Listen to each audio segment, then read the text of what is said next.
The message lit up my screen like a slap. The Delacroix family reunion is this Friday at the Crescent Regency. Don't show up. No failures allowed.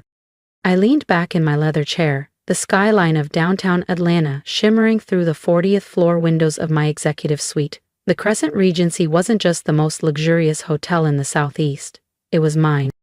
10 years ago, a message like that might have crushed me. Now, it almost made me laugh. Another text followed. We have an image to uphold. Don't embarrass us again. I glanced up at the gilded portrait on the wall, me, shaking hands with the Crescent family on the day I acquired their historic hotel brand in a $280 million 0-cents buyout. But no one in my family knew that. To them, I was still Natalie Delacroix, the dropout who left med school at 25 to play hotel maid instead of following the family's path of doctors and surgeons. They never asked what happened after. They didn't know I worked every shift possible. Housekeeping, front desk, valet, learning the industry from the roots up, or that I turned a tiny boutique inn in Savannah into a 5-star destination within 3 years. They certainly didn't know that I now ran one of the top hospitality groups on the East Coast. Another message blinked through, this one from my cousin Andrew. Mom says don't show up in your old housekeeping uniform. It's not cute anymore. These days, my uniform was a navy silk blouse and an Armani blazer, but Andrew wouldn't recognize that kind of success if it held a press conference. My assistant Janelle buzzed in. Mrs. Delacroix, the quarterly revenue report's on your desk, and the Devereaux family confirmed the transfer of their Miami resort. Perfect. And the Delacroix family reunion booking? Confirmed. They reserved the Regency Ballroom and ordered the Platinum Champagne package. Would you like us to include it on their final invoice? Smiled. Aunt Cynthia had bragged online for weeks about hosting the reunion at Atlanta's most prestigious hotel. I stood, straightened my jacket, and glanced once more at the lobby camera feed. Let the family enjoy the grandeur. The Delacroix name wasn't just on the invitation. It was etched in gold above the entrance. No, let them think it's complimentary, for now. I set my phone down and swiveled in my chair, the view of downtown Atlanta glowing in the evening light. The family group chat was still pinging nonstop. Plans, RSVPs, tone-deaf excitement. My mother had chimed in now. Please understand, Natalie. Your aunt just wants everything to reflect well on the family. The Crescent Regency has standards, you know. Oh, we did have standards, just not the kind they assumed. I opened my laptop and clicked into the guest profiles my team had compiled for the Delacroix family. Aunt Cynthia had been flagged at multiple luxury hotels for attempting to use expired credit cards. Cousin Andrew was notorious for demanding comped upgrades and berating front desk staff. And Uncle Victor? Blacklisted at 2 chains after harassment complaints from housekeeping. The only reason they'd been accepted at my hotel was because they didn't know I owned it. Another buzz. Lena, my younger sister, and the only one in the family who knew the truth. Are you seriously going to let them walk into your empire like that? They're awful, Nat. Don't worry, I typed back. I've got something special planned. Lena had been there from the beginning, when I worked 14-hour days flipping rooms and shadowing managers, when I took out my first SBA loan, when I bought my first boutique hotel off Peachtree Street. She believed in me before I even had a front desk of my own. Promise me you'll record the moment, she messaged. Already done, I replied. Security footage, every angle, multiple backups. I leaned back, remembering the moment Aunt Cynthia kicked me out of her home during Andrew's engagement party. My offense? Daring to bring up that his fiancée had been sued 3 times for embezzlement? When the scandal broke months later, the family acted like I was the one who'd embarrassed them, not the one who'd tried to warn them. A knock broke my thoughts. Come in, I called. James Chin, my head of security, stepped in, tablet in hand. Ms. Delacroix, I finalized Saturday's surveillance plan.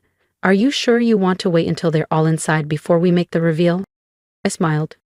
Yes, let them soak it in. Let them toast. Let them believe they belong here. James nodded. He'd been with me since that first little inn. He knew the best reveals happen after the final glass is poured. He'd seen how hard I'd worked, how many nights I'd slept in storage closets between shifts, how many holidays I'd spent on the graveyard shift while my family drank champagne. And their room reservations? James asked. Cancel them. All of them. He raised an eyebrow. Even your parents? I paused, remembering the day I told my father I was leaving med school. No daughter of mine is going to be a janitor in some hotel, he snapped. If you walk away from medicine, you walk away from this family. Especially my parents. James nodded and made a note on his tablet. In the ballroom, set up? Strip it down, everything except one table, one chair, leave the chandeliers dark, except one spotlight on that chair. James chuckled. Psychological warfare. I like it. After he left, I wandered to the floor-to-ceiling windows of my penthouse suite. The Atlanta skyline blinked back at me, the Crescent Regency's spire glowing above the streets where I once walked home in hand-me-down sneakers. This city watched me rise, not on family favors or last names, but grit, sacrifice, and resolve. My phone buzzed again. Aunt Cynthia, of course. We've hired photographers. Please don't ruin the photos. The Crescent has very high standards. I smiled, running my fingers along the gold-etched nameplate on my desk. Natalie Delacroix, CEO and owner, Crescent Hospitality Group. Oh, Aunt Cynthia, I murmured. You don't even know what our standards are. The rest of the week was meticulous. I reviewed security protocols, camera angles, and staff roles. My employees, many of whom had been humiliated by my family over the years, were thrilled to participate. Some even offered to work overtime for free. Friday night, I called Lena. Are you ready for tomorrow? Born ready, she laughed. Cameras charged. I've got angles planned like a film director. Then a pause. But Nat, are you sure about this? They're still your family. I looked at the framed photo of my younger self in a faded housekeeping uniform. They stopped being family the day they made me feel like a stain on their reputation. I glanced toward my closet. Tomorrow, I wouldn't wear a designer suit. I would wear that uniform, pressed, clean, and symbolic. The same one I wore when they dismissed me as nothing. Now, they would kneel beneath my name, carved in stone, over the doors they dared to walk through. If you've ever been underestimated or told you'd never make it, you won't want to miss what happens when they walk through those doors. So hit subscribe and join me for the moment they realize exactly whose name is on the building. Sometimes the best revenge doesn't need words. Sometimes all it takes is the perfect costume for the perfect moment. Saturday morning arrived in Atlanta with crisp skies and golden sunlight that filtered through the Crescent Regency's grand archways, the kind of flawless weather that couldn't be bought, only earned. I stood by my office window on the top floor, dressed in the neatly pressed housekeeping uniform I hadn't worn in a decade. It felt strange, but powerful. They're starting to arrive, James said through the intercom. Your Aunt Cynthia just tried to demand early check-in. I smirked. And when you told her the rooms weren't available? She asked to speak to the owner. And you said that the owner would be making a grand appearance shortly. On the security feed, Aunt Cynthia was posturing near the marble fountain in the lobby, her voice rising as she gestured furiously. Cousin Andrew stood beside her, tapping aggressively at his phone, no doubt preparing a venomous Yelp tirade. My parents had just walked in. My father in his tailored suit, lips pursed like he'd smelled something sour. My mother was draped in pearls I knew she'd borrowed from a friend with better credit. Ballroom is set, James added. One table, one chair, spotlight as requested. And the folder? I asked, patting the thick binder on my desk. Inside it. Every dismissive text, every email where they mocked me, every online post bragging about leaving me out of important family events. Plus guest records cataloging their years of entitled, disrespectful behavior. And, most importantly, the hotel's ownership papers. Lena's in position with her camera, James said. Good. I sent a message to the family group chat. Hope you all enjoy your time at the Crescent Regency. The service here is excellent.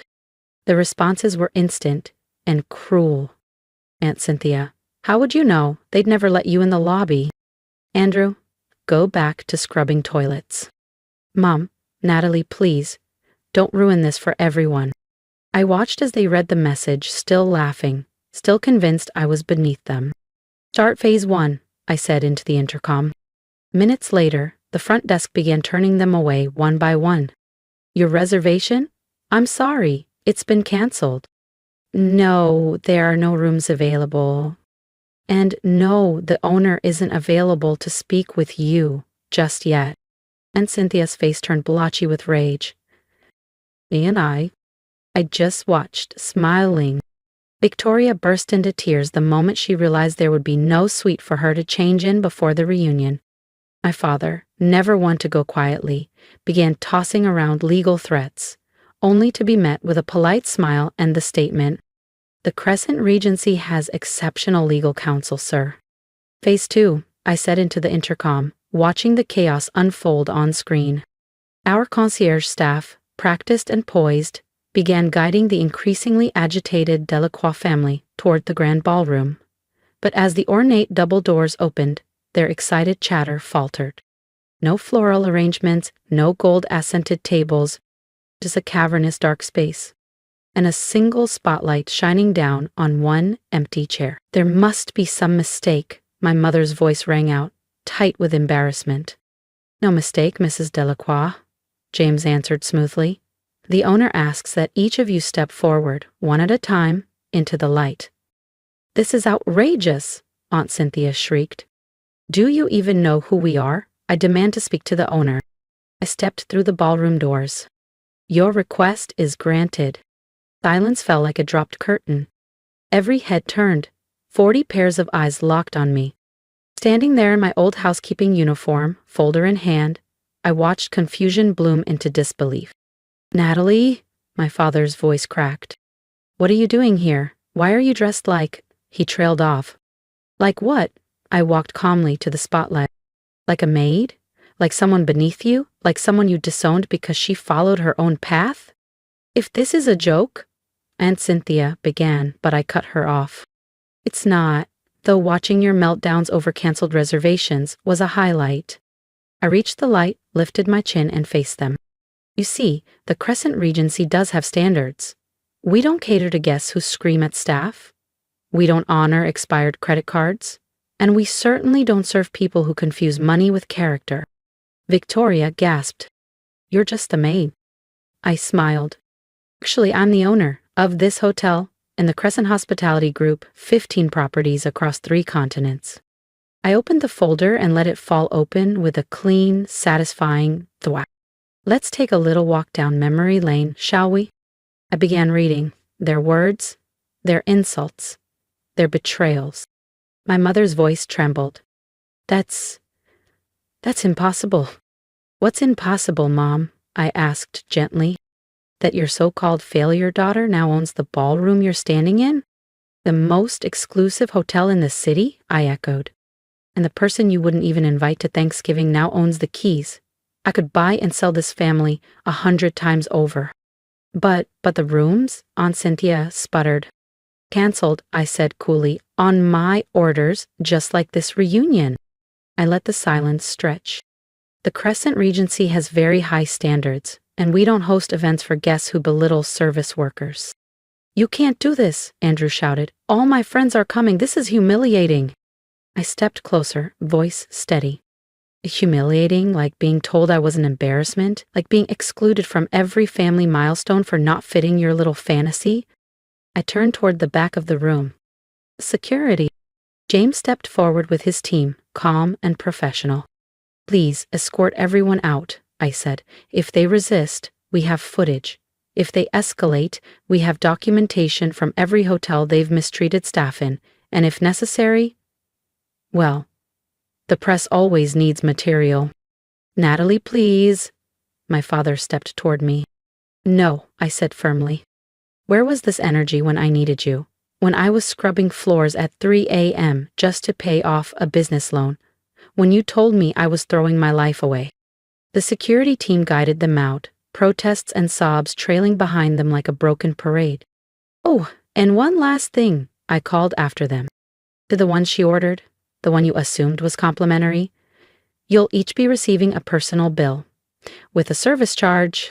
Once the ballroom emptied, Lena emerged from her discreet filming spot. That was legendary. But seriously, are you okay? I looked around at the vast, quiet room. Where once I was denied a seat at the table, I now owned the table. I'm perfect. That evening, I changed back into my usual outfit and watched the Atlanta skyline burn gold with sunset. My phone buzzed endlessly, calls, texts, voicemails, some apologetic, others enraged, all deleted. The next morning, every major society page ran the headline, Hotel Empire heiress shuts down family reunion over class discrimination. They praised my rise, from overlooked maid to hospitality mogul. A week later, an envelope arrived. From my father. Handwritten, no return address. And I hadn't decided yet whether to open it. Inside the envelope was a formal letterhead from Delacroix, Carr & Keene, my family's legacy law firm. An offer to join as a named partner. I sent back a housekeeping uniform and a handwritten note. No thanks, I prefer owning buildings, renting offices inside them. The Crescent Regency only grew stronger. Its reputation for discretion, luxury, and integrity made it a beacon in the Southeast hospitality scene. I made it a core policy to hire and promote those who, like me, had started at the bottom. People with grit, curiosity, and no safety net. Every new employee heard my story. Not as a revenge tale, but as a reminder. Real success isn't inherited, it's built. One late night at the hotel, I slipped on that old uniform and walked the halls. Not out of nostalgia, but reverence for the girl I used to be. The one who vacuumed sweets while her family snickered behind her back. She wasn't broken. She was becoming. And now, everyone knew it. The Delacroix family never hosted another reunion at a luxury venue. They couldn't. Word travels fast among high-ex hoteliers, and apparently my story resonated. Some even framed it in their offices. A reminder that success doesn't always arrive in a designer suit. Sometimes it wears a name tag and carries keys. Like the spotlight in the ballroom. During orientation tours, I'd pause beside it, and I'd tell the story of the day I stood beneath that beam, in a maid's uniform, teaching my entire family a lesson they'd never forget. It wasn't about vengeance. It was about value, and proving once and for all that I became someone no one thought I could be. Natalie Delacroix, hotel magnate, CEO, founder. Not bad for a so-called failure. Hey, if you felt something watching this unfold, if you've ever been dismissed, underestimated, or told you're not enough, hit that subscribe button and stand with me. Your support isn't just for my story, it's for everyone who's ever started at the bottom and dared to rise. I want to hear from you. Drop a comment below. Tell me what part of this hit home. Let me know if you've ever worn a uniform they looked down on, only to build something no one saw coming. Your voice matters here. Let's build a community that celebrates growth, grit, and quiet power.